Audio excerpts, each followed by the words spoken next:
Welcome to the Great Detectives of Old Time Radio from Boise, Idaho. This is your host, Adam Graham. In a moment, we're going to bring you the big story. But first, I do want to encourage you, if you're enjoying the podcast, to please follow us using your favorite podcast software. And I also want to encourage you to check out our other podcast. And today I'm highlighting The Amazing World of Radio. The Amazing World of Radio is a series where we play all kinds of things with a variety of different specials and miniseries. Most recently, we had that great Summer of Robert Louis Stevenson series we did. And we are returning for 2 weeks. Coming up tomorrow on The Amazing World of Radio, we'll have our annual Thanksgiving show. And then, something that's not announced in that episode is we will have a special featuring the late June Lockhart. I do tend to record the Thanksgiving episode pretty far in advance, so Miss Lockhart was still with us at the time, but I did go ahead and record a special. And it's a great story that's familiar to many of us, and it will be featuring next Wednesday. So the next 2 Wednesdays, listen to The Amazing World of Radio at amazing.greatdetectives.net, and then we'll be back with our annual Christmas episodes later on in December. Now here, from November 26, 1947, is the case of the unfinished love song. Pall Mall Famous Cigarettes present The Big Story. Hey, you, where do you think you're going? Get out of my way. Oh, no, you don't. I saw you hold up that store. Give me that gun. Get out of my way. Give it to me. Okay, you asked for it. Here. Hey, why don't you look where you're going? Get out of my way, sister, and get out of it fast. Why, you... And remember something for your health. You didn't see nothing. Get it?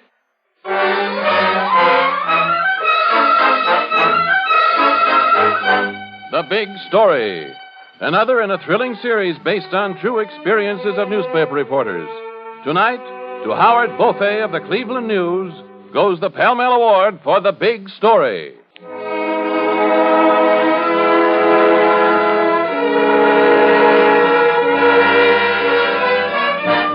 Now the exciting and authentic story of the case of the unfinished love song.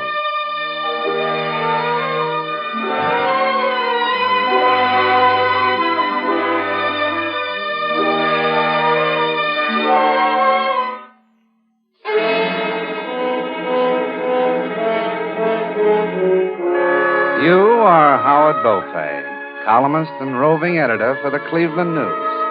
As such, you have the rare privilege of covering any story that strikes your fancy. And on this warm spring evening, you are going to jail. You're going to pay a visit to a murderer. So you pass through the prison gate and walk slowly down the long prison corridor, hearing the light echo of your footsteps on the stone floor. And then you hear something else. A violin playing a sad, haunting melody. The music swells, and you follow it until you find yourself standing in front of a prison cell, watching a dark-haired man coax music from a battered violin. Nick Verris, murderer. Hello, Verris. Oh, go on playing. No, I just do it to pass the time away. The air here snaps the strings. Mind if I talk to you? Got all the time in the world. Life. My name's Beaufait. I'm a reporter from the Cleveland News. What brings you here to see me, Mr. Beaufait? I was at your trial, Nick. I think it's possible that you're not guilty. Thank you. Doesn't it interest you to know that someone thinks you didn't do it? A lot of people think I didn't do it, Mr. Beaufait. But I've been in jail 2 years. Well, I'd like to work on the case, Nick. It's all yours. Any leads for me to follow up? Well, you might go and see Joni. Joni? My wife. Oh. Maybe she can help you. Or maybe you can help her. Not that she needs anything. She got herself a job as chief hostess at the best restaurant in town. The Belle Paris. All right, I'll look her up. Swell. And Mr. Beaufait. Yeah? Say hello to her for me, will you?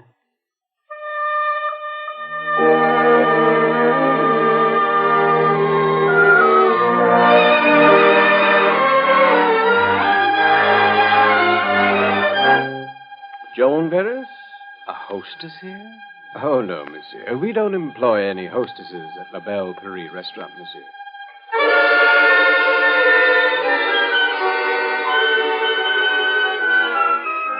That, you, Howard Beaufait, say to yourself, is a funny state of affairs. So you go into conference with a phone and the city classified. And after an hour or so, you end up in a dingy restaurant on the shabby side of town. An uninspired string trio is sawing away in a corner. So you slump down at a table and wait until a pretty waitress heads your way and asks, May I have your order, sir? Is your name Joan Barris? Yes, but... I'd like to talk to you. Your husband told me to see you. I'm a reporter from the news. But Nicky doesn't know I work here. I told him I had a job at... I know. He sent me there to find you. Well, he'd be upset if he knew I was working in a place like this. I won't tell him, Joan. Thanks. It's not that I mind. It's just that Nicky would. Tell me about him. I wouldn't know what to tell you. Try. Well, the whole thing really started when Nick was in the hospital, recuperating from a pretty serious operation. I went to visit him as soon as he was out of danger. Nick, Hiya, Johnny. how are you? Wonderful, now that you're here. Oh, darling. I've been so worried about you. Don't you know only the good die young? But you're so thin. Well, I need care and love. I think you'd better make it a full-time job. What about the hours and the pay? Incomparable? When will you start? Right now. Oh, Nicky, I never realized how much I loved you until I nearly didn't have you. Oh, darling. Nicky, I brought you your violin. Here it is. Think I still remember how to use it? Why not try? What'll I play, Johnny? Guess.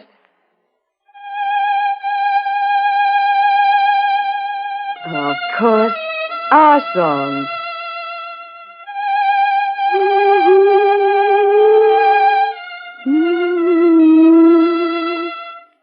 Oh, Nicky. Nicky, I'm so happy. Now that you're well again, nothing can hurt me ever. I'm glad, darling. I beg your pardon. Oh, what is it, nurse? Well, there's a man here who insists on... Well, I mean, he just walked up and... I'll explain the situation myself. Nicholas Barris, you're wanted in Cleveland for murder.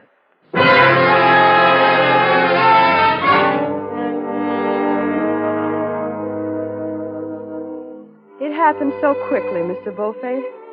1 minute we were alone. Nick was playing our song to me.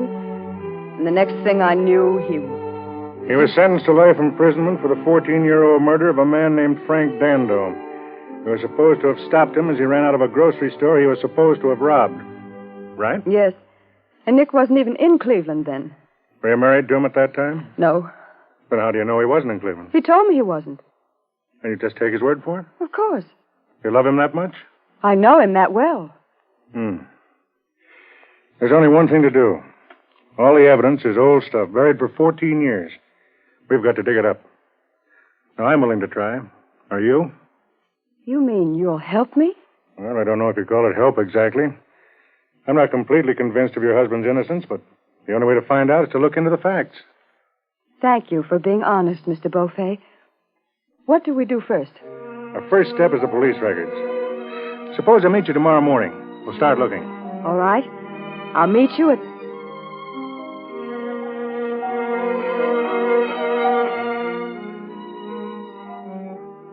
What's the matter? Nothing. It's just that... That's our song.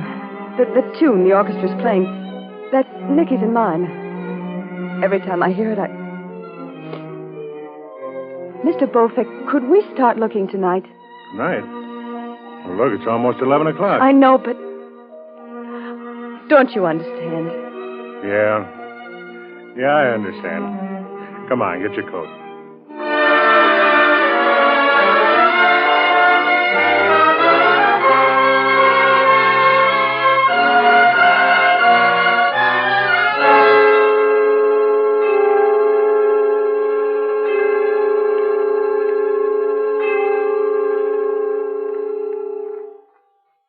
you found anything else, Mr. Beaufait? No, not yet. Same stuff. 2 witnesses said it was Nick Veris, 3 said it wasn't.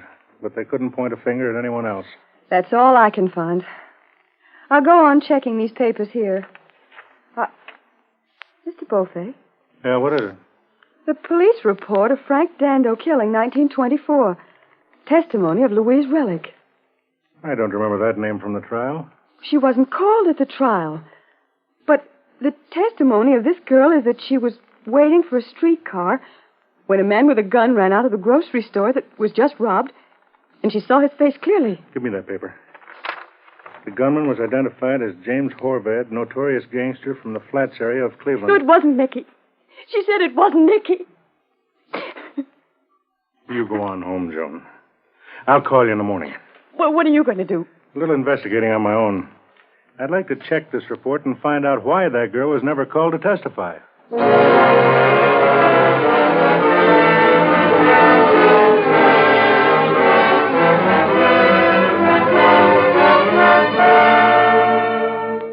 here it is, Joan. The girl, Louise Relic, was taken before the grand jury in 1924. But she refused to talk any further. Why? She lived in the Flats area where Harvard was boss. She's evidently afraid of him and his gang. The deposition was no build. What does that mean? Oh, dropped, buried, dead, finished. Oh, well, what about Horvath? Where is he now? He happens to be locked up for murder in the Ohio penitentiary. The Ohio prison? Yeah, and in the same cell block with Nicholas Veris. You know, Joan, I think I ought to pay another visit to that cell block.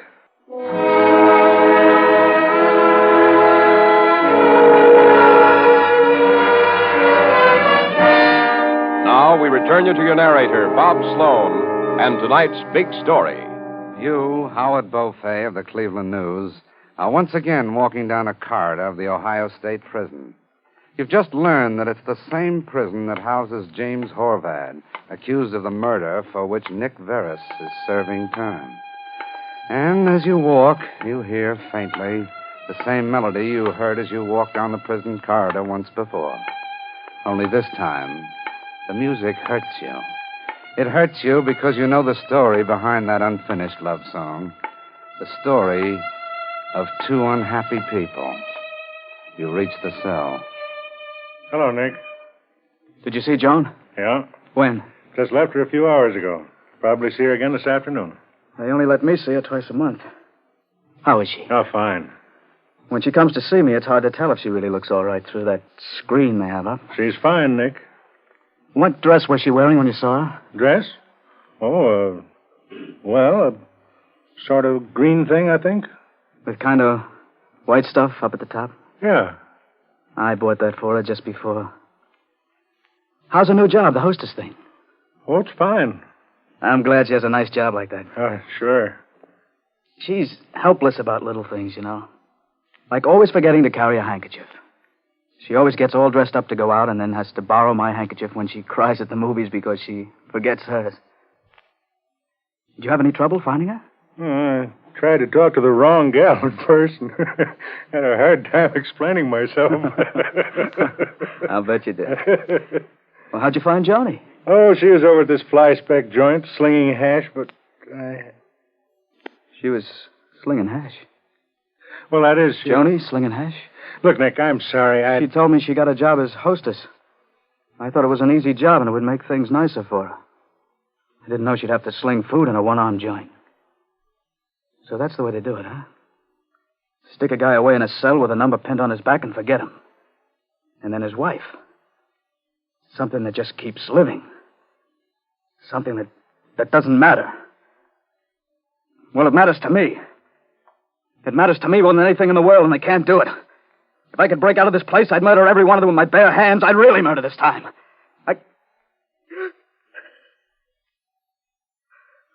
Joni?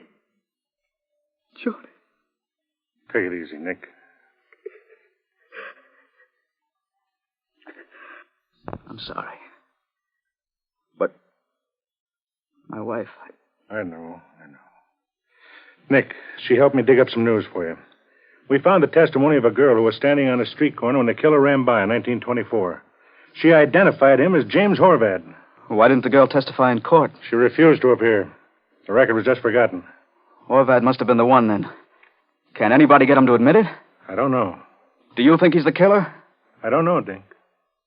Maybe they had a hunch about that girl when they offered me that deal. What deal? They told me they'd accept a plea of guilty to a manslaughter charge. What? Sure. That way they said I could serve 8 months and get parole. Why didn't you tell me this in the first place? I figured it was all water over the dam. Now, look, Nick. I'll be frank with you. I've been following up this case because it's good human interest stuff. Up to now, I wasn't convinced that you were innocent, although I had a hunch you might be. But passing up a chance to get off with an 8-month sentence? That rings a bell with me. I'm going to talk to Horvath. Thanks, Mr. Beaufait. Oh, and look. Yeah? When you see Joni, don't tell her I know about her being a waitress in that place. You know how it is. I wouldn't want to upset her.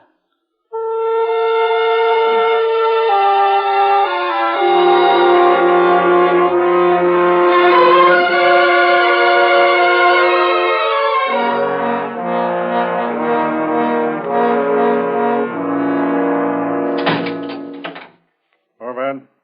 Who are you? Howard Beaufait, Cleveland News. I got no news for you, pencil happy. I just want to talk. I got no talk for you either. I've just been visiting a prison mate of yours, Horvath. What you trying to do? Sell magazines? We talked. So? We talked about a murder. The murder of Frank Dando back in 1924. I ain't interested in ancient history. Horvath, you know and I know that you committed that crime, not Nick Varys. Why don't you do a decent thing for once in your life and clear him? When I want to hire a halo, I'll let you know. Horvath, look. Don't Horvath look me, reporter. Get out!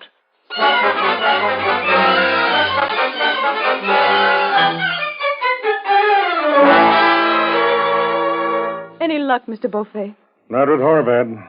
I see. Look, Joan. Maybe Horvath isn't the only cog in this machine. Maybe we could try and pin down that girl witness. Maybe. What, that shouldn't be too hard. Oh, no. After all, we know that her name is Luise Relic, or used to be, and that she lives in Cleveland, or used to live here, and that she was waiting for a trolley car in a street corner in 1924. So all we have to do is find her in a city of 1.25 million people, if she's still in Cleveland.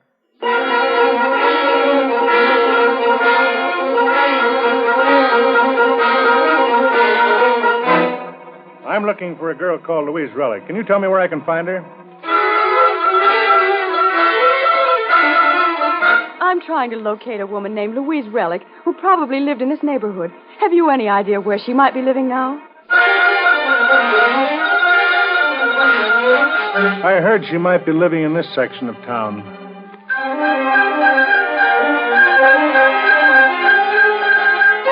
I thought maybe the superintendent might have a list of tenants back as far as 1924.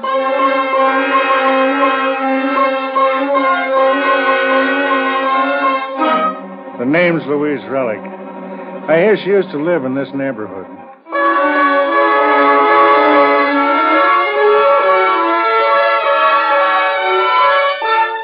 She moved 2 years ago? I see. Thank you.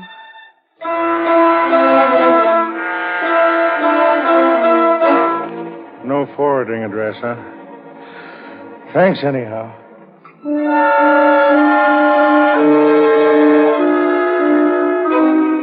Never mind, then. Thank you.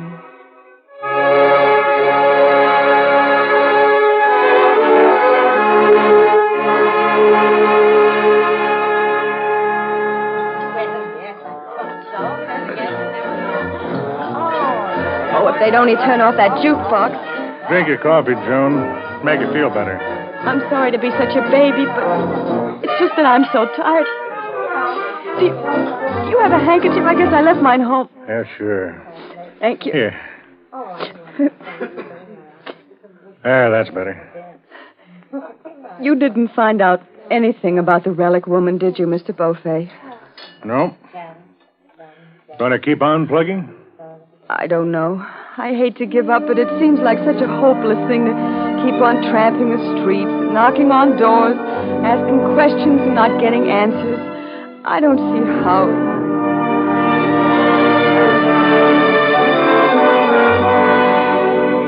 Mr. Beaufait, Is this the only way we can clear Nick? I'm afraid so. All right, then, let's go knock on some more doors.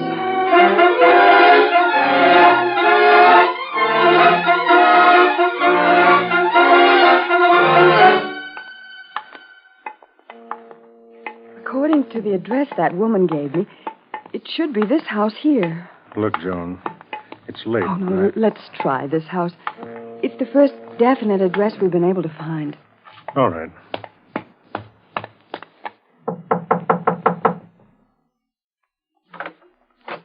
Well, hello. Hello. Are you Louise Relic? Have been for some time, honey. We've been looking all over for you. Very flattering. What for? May we come in? Sure.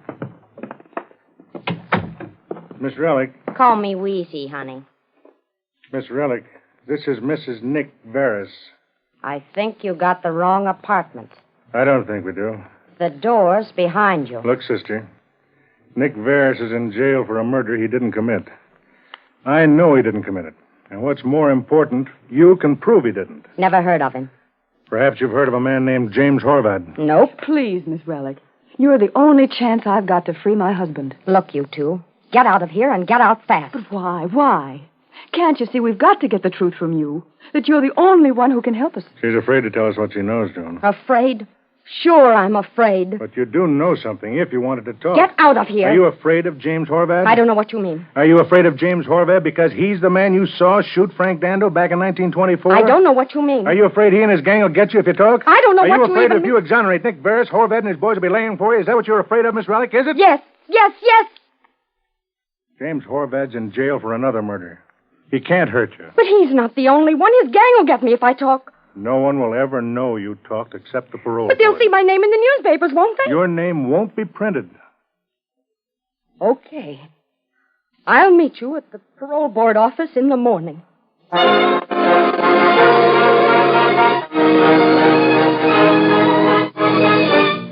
You spend the long hours of the night drinking black coffee and wondering if that frightened promise will hold. It does. The next morning, Louise Relic tells the parole board that the man she saw running from the scene of the robbery and murder was James Horvath. Then one day, a little later, you pull your car up to a stop in front of the state penitentiary.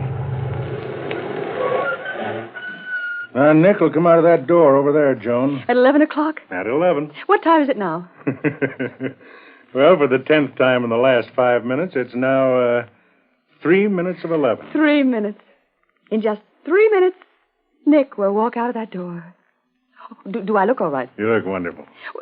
Do we have to wait in the car? I mean, couldn't Oh, we... come on. You wear me out. We'll walk over that way. Oh, isn't it a perfectly wonderful day? I don't think the sky has ever been so blue, or the sun so bright, or anything so wonderful in all the world. Why, I wonder why. Oh, what time's it now? 45 seconds to 11, precisely. 45 seconds? Why, that's no time at all. Are my stockings seam straight? Absolutely. And I've got a clean handkerchief, too. Nicky gets so mad at me when I forget my hanky. But this time I put one in my...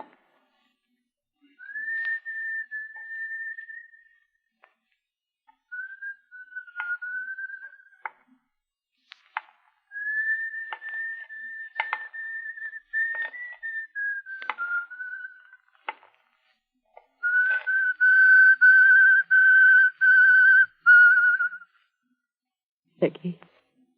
Oh, Nicky. Come on, honey. I'll take you home.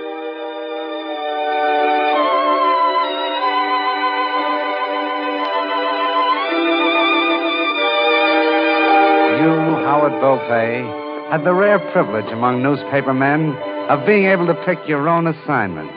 And this time you really picked one. You helped two good people find each other again, and you got your big story. And you'd been around the pencil game long enough to know which was the thing that really counted.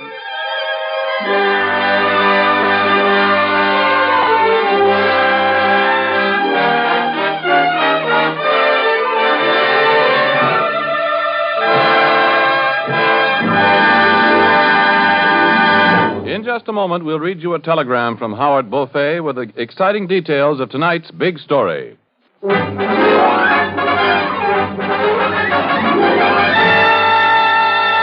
Now we read you that telegram from Howard Beaufait of the Cleveland News.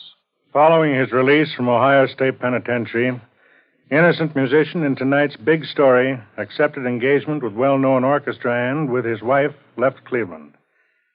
No one else ever came to trial for 14-year-old murder. Many thanks for tonight's Pell Mell Award. Thank you, Mr. Beaufait. The makers of Pall Mall Famous Cigarettes are proud to have named you the winner of the Pall Mall $500 Award for notable service in the field of journalism. Listen again next week.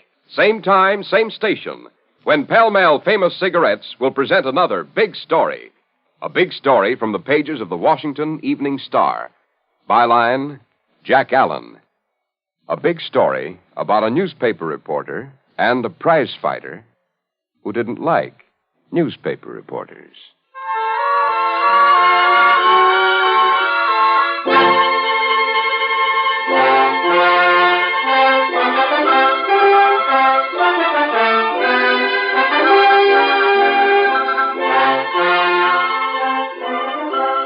The Big Story is produced by Bernard J. Proctor and directed by Harry Ingram, with music by Vladimir Zelinsky. Tonight's program was written by Gail Ingram. Your narrator was Bob Sloan, and Craig McDonnell played the part of Howard Beaufait. All names in tonight's story, except that of Mr. Beaufait, were fictitious, but the dramatization was based on a true and authentic case.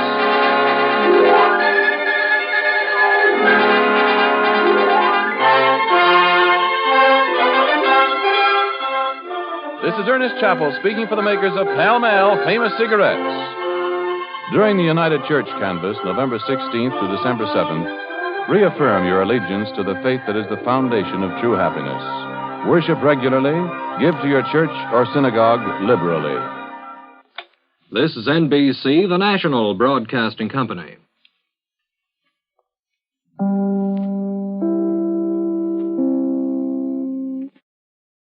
Welcome back. Our cast this week, in addition to Craig McDonnell, included John Sylvester, Luise Barkley of the Himalaya debate as Joan, Francis DeSalle, and Eileen Heckart, with everyone but Luise Barkley doubling up in this one. I love having the script because it gives some really good insight into how New York radio production worked. I was a bit surprised by the degree to which the doubling is happening, and in most cases, I've called out a couple of the last couple of weeks, I would not have noticed if not for the script. I'm also greatly pleased to learn Craig McDonnell's name. I've heard him on so many programs that never credited the actor. He was the Laugher in The Adventures of Superman, and before I heard him as that supervillain, I heard him as the Apostle Peter in the Greatest Story Ever Told radio series. I think this series will help me a lot with my New York radio actor recognition skills. As for the story itself, it's pretty well told, and it stays close to the facts of the case according to these stories behind the Big Story website. In 1924, a bank guard was shot in a robbery, and a man named John Kaczynski was convicted of the crime 14 years later. Kaczynski had moved to New York, changed his name to Fred Gus, and gotten a job as a band leader. The state made a big deal of the fact that he'd moved and changed his name. Despite the fact that people in the entertainment industry moved to New York, Chicago, and Los Angeles all the time, and changing your name for showbiz purposes was particularly common, especially if you had a more ethnic last name. But our reporter learned of the case, found the woman who saw the crime and had been intimidated, and got her to tell her story. The governor gave Kaczynski a parole, and Kaczynski was released. He was never pardoned for whatever reason, and ended up moving to the West Coast. Obviously, the story leans into an emotional, you might even say melodramatic feel, and there are probably some flourishes along those lines. But in many ways, that's how newspapers could be back then. The emotional and human elements help them to connect with readers. And it works for me. I was really moved at the end, though I knew that there are some people who would find this very cheesy. All right, well, listener comments and feedback now. And we go to Spotify, where Mechanic66 comments regarding the case of the counterfeit coins. That was definitely Jackson back as the boss. Agreed, I didn't even need the cast list for that one. Thanks so much. Now it's time to thank our Patreon supporter of the day, and I want to thank Luise, Patreon supporter since July of 2024, currently supporting the podcast at the Shamus level of $4 or more per month. Thanks so much for your support. And that will do it for today. If you're enjoying the podcast, please follow us using your favorite podcast software. And be sure to rate and review the podcast wherever you download it from. We'll be back next Tuesday with another episode of The Big Story, but join us back here tomorrow for Broadway's My Beat, where... Is this why you came, Mr. Glover? To run your hands over my brother's library? To probe into me? Or is it... No. Don't say to me Earl has somehow run afoul of the law. Don't say it, because I wouldn't believe it of Earl. He's dead. He was murdered. Your manner of saying it. You leave me nothing but to believe you. He was stabbed, left lying on the street in Times Square. He must have shuddered that it found him in a place like that. I'd swear he shuddered. Your brother dies, and that's how it hits you? To each his own way, Mr. Glover. You're implying that it was I who killed him? Let's play it that way for a while. I've dreamed the wish sometimes, but I couldn't have killed Earl. I slept the morning through. Earl's butler will testify to that. He was serving me brunch when you came in. Expensive brunch with wine. Who else would want your brother dead? Besides me? That would be your thesis, wouldn't it, Mr. Clover? I suggest the scholar's approach... Yeah, thanks. I'll try. I hope you'll be with us then. In the meantime, send your comments to box13@greatdetectives.net. Follow us on Twitter at Radio Detectives, and check us out on Instagram, instagram.com/greatdetectives. From Boise, Idaho, this is your host, Adam Graham, signing off.